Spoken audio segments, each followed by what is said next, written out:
శ్రీమాత్రే నమ. శ్రీ గురుభ్యో నమ. తదుపరి వృషభ రాశి 2025వ సంవత్సరం ఏప్రిల్ మాస ఫలితాలు ఏంటో తెలుసుకుందాం.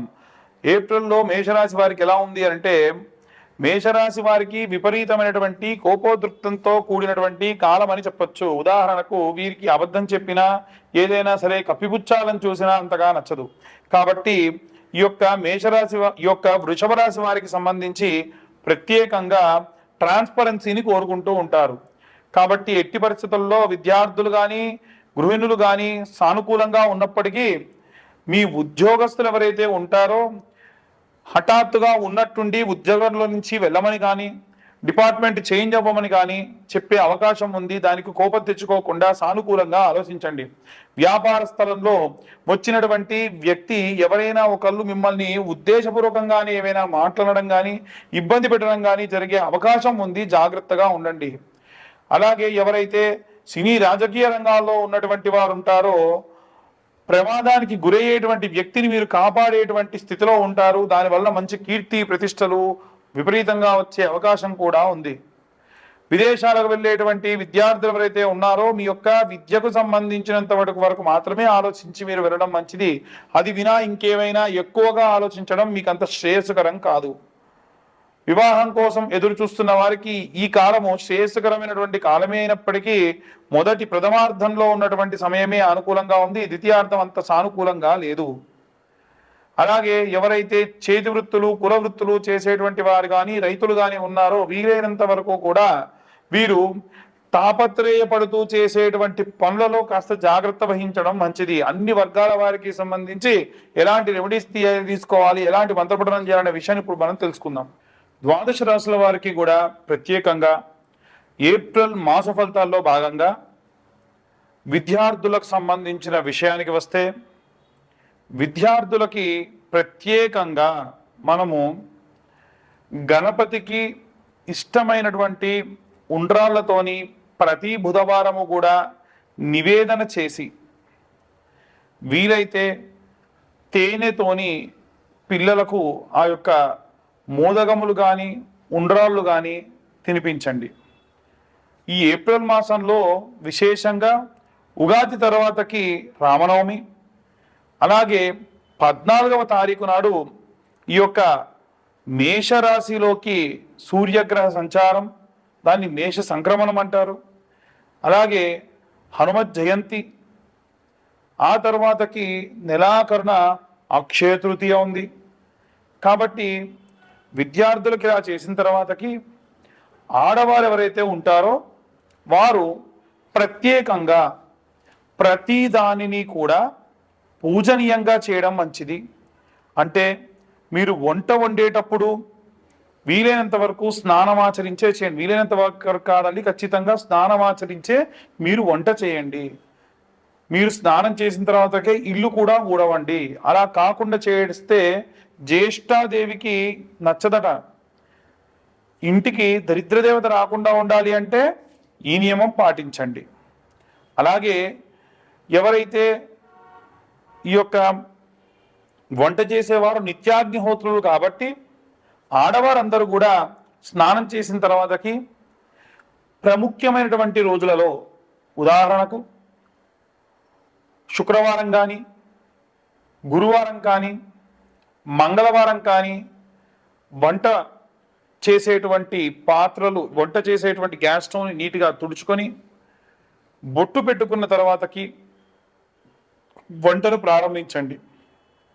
ఇంట్లో వండినటువంటి మొట్టమొదటి నైవేద్యాన్ని దేవుడికి నివేదన చేసి తర్వాతకే ఇంట్లో ఉన్న వారందరికీ పెట్టండి.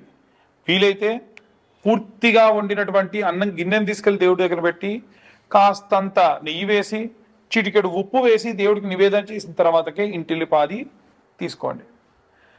ఉద్యోగస్తులు ఎవరైతే ఉన్నారో వారు వీలైనంత వరకు కూడా ఉన్న 4 గురువారాలు కూడా బుధవారం రోజు రాత్రిపూట 110 శనగలు నానబెట్టి సూర్యోదయం కంటే ముందే గురువారం నాడు నిద్రలేచి సూది దారంతో ఆ 110 శనగల్ని కూడా దండలాగుచ్చుకొని నవగ్రహాల్లో కూడా ఉన్నటువంటి బృహస్పతి గ్రహం మెడలో ఈ యొక్క శనగల దండ వేయండి. ఇలా చేయడం వల్ల ఉద్యోగంలో ఏవైనా ఇబ్బందులున్నా, ఏవైనా ప్రాబ్లమ్స్ ఉన్నా అన్నీ సాల్వ్ అయ్యి చాలా ఆనందంగా ఉంటారు. వ్యాపారస్తుల విషయానికి వస్తే ముఖ్యంగా ఎవరైతే మల్టిపుల్ వ్యాపారాలు పెట్టుకొని ఉన్నారో, లేదా చాలా బ్రాంచీలు ఉన్నాయో, లేదు చాలా పెద్దదైనటువంటి వ్యాపారం ఉందో, ఆ వ్యాపార స్థలంలో తెల్ల ఆవాలు, అలాగే కాస్తంత సాంబ్రాణి, ఆవు నెయ్యి కలిపిన పదార్థాలతోని ప్రతి శుక్రవారం నాడు కూడా నుదురు దగ్గర ఆ యొక్క తెల్ల ఆవాలు పెట్టుకొని ఆ యొక్క హోమం దగ్గర చేసేటువంటి ఆ యొక్క పాత్రలో వేయడం వలన ఖచ్చితంగా మంచి ఉపశమనం కలుగుతుంది. అలాగే వ్యాపార స్థలంలో వచ్చేటువంటి వారు ఎన్నో రకాలైనటువంటి శౌచములతో వస్తారు కాబట్టి ఎటువంటి శౌచము తగలకుండా ప్రశాంతంగా ఉంటారు. అలాగే మీ వ్యాపార స్థలం దగ్గర ఒక పేపర్ తీసుకొని వెళ్ళి షాప్ అంతా మూసేసి వెళ్ళేప్పుడు దాన్ని వెలిగించి కుడివైపు 3 సార్లు, ఎడం వైపు ఒకసారి తిప్పి అక్కడ పడేసి వెనక్కు తిరిగి చూడకుండా వెళ్ళండి. దీని వలన నరఘోష, నరపీడితములు పోతాయి. సినీ రాజకీయ రంగాల వారికి సంబంధించిన విషయానికి వస్తే నిత్యము కూడా సూర్య నమస్కారాలు చేయడం మంచిది. అది కూడా సూర్యుడు ఉదయిస్తున్న సమయంలో సూర్య నమస్కారాలు చేయండి, మంచిది. ప్రతి ఆదివారం కూడా రాజకీయ నాయకులు మిరప గింజలు, అలాగే పువ్వు రెక్కలు దోసిట్లో తీసుకొని మీ భార్యను కానీ ఎవరినైనా సరే వేయమని, దాంట్లో నీళ్లు పోయమని, ఓం నమో సూర్యాయ నమః, ఓం నమో ఆదిత్యాయ నమః, ఓం నమో శన్యా సమేతాయ నమః, ఓం శనేశ్వరాత్మజాయ నమః అని సూర్యగ్రహానికి సంబంధించి సప్త అశ్వరథ మారూఢాయ నమః, ఆది దేవాయ నమః, అలాగే భాస్కరాయ నమః, వీలైతే సూర్యాష్టకం ఉంటుంది. ఆదిదేవ నమస్తుభ్యం ప్రసీదం మమ భాస్కర, దివాకర నమస్తుభ్యం ప్రభాకర నమోస్తుతే అని అర్ఘ్యంగా విడిచిపెట్టండి. ఇలా చేయడం వల్ల ఎన్నో రకాలైనటువంటి ఇబ్బందులతో ఉన్నటువంటి రాజకీయ నాయకులకి ఆ ఇబ్బందుల నుండి బయటపడేటువంటి అవకాశం ఉంటుంది. అలాగే సినీ రంగంలో ఉన్నటువంటి వారు ప్రత్యేకంగా ప్రతి శుక్రవారము కూడా విశేషమైన కుంకుమార్చన, అలాగే 108 నాణెములతో, ఉదాహరణకు మీరు సినీ రంగానికి, మీడియా ఫీల్డ్కి సంబంధించిన వారు, మీ స్తోమత మీడియాలో పెద్ద పొజిషన్లో ఉన్న ప్రతి వారము 108 రూపాయలు మీరు అమ్మవారికి సమర్పించదలిస్తే 108 నాణెములు తీసుకెళ్ళండి, రూపాయి కాసులు. ఒక్కో అష్టోత్తరానికి అమ్మవారి దగ్గర ఒక్కొక్క నాణెం పెట్టండి. ఒకవేళ మీ పరిస్థితి కాస్త మెండుగా ఉంటే 5 రూపాయల నాణెం పెట్టండి. ఇలా చేయడం వల్ల కూడా మీకు చాలా ధనలాభం కలుగుతుంది. మహాలక్ష్మీదేవిని నిత్యమర్చించేటువంటి శుక్రాచార్యుడి యొక్క ప్రతీతి కాబట్టి మీకు సినీ రంగంలో అద్భుతమైనటువంటి కాలం అని చెప్పచ్చు. అలాగే ఎవరైతే వివాహం కోసం ఎదురు చూస్తూ ఉన్నారో ఈ యొక్క ఏప్రిల్ మాసంలో 7వ తారీఖున, 14వ తారీఖున, 21వ తారీఖున, 28వ తారీఖున అమ్మాయిల కోసం వరపాశుపతము, అబ్బాయిల కోసం కన్యాపాశుపతము, రుద్రాభిషేకం హోమం చేయడం జరుగుతుంది. సామూహికంగా జరిగేది కాదండి. ఎవరు ముందు కాల్ చేసి బుక్ చేసుకుంటారో వారి వరకు మాత్రమే ఆ రోజున ఈ యొక్క పూజాధికృతం ఉంటుంది. హోమం మాత్రం ఎవరైనా ఇద్దరు ఉంటే కూర్చుండబెట్టి చేయించడం జరుగుతుంది. అలాగే ఎవరైతే ఈ యొక్క విదేశాలకు వెళ్ళాలనుకుంటూ ఉన్నారో వారు దుర్గా కవచంతో అమ్మవారిని అర్చించి ఆ కుంకుమ దగ్గర పెట్టుకొని వెళ్ళడం మంచిది.